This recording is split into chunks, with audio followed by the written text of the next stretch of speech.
Good morning. ఈరోజు ఒక కొత్త విషయాన్ని నేర్చుకుందాం.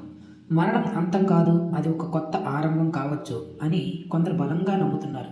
ఈ నమ్మకానికి నిలువెత్తు నిదర్శనమే మీరు చూస్తున్న ఈ చిత్రం. సాధారణంగా ఎవరైనా చనిపోయాక అంత్యక్రియలు చేస్తారు, కానీ ప్రపంచంలోని కొంతమంది అత్యంత ధనవంతులు మాత్రం ఒక వింతైన సాహసోపేతమైన నిర్ణయం తీసుకుంటున్నారు. తాము మరణించిన వెంటనే తమ శరీరాలను లేదా మెదడును ఇలాంటి అత్యాధునిక క్రయోజనిక్ ఛాంబర్లలో -డిగ్రీల ఉష్ణోగ్రతలో గడ్డకట్టించి భద్రపరుస్తున్నారు.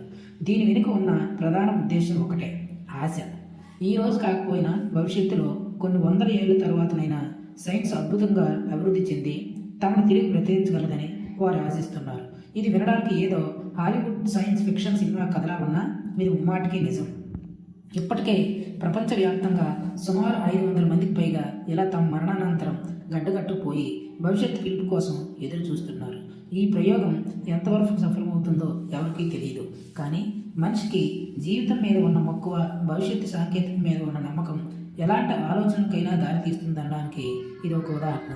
మా వీడియో మీకు నచ్చినట్లయితే లైక్ చేయండి, షేర్ చేయండి, మన ఛానల్ను సబ్స్క్రైబ్ చేయండి.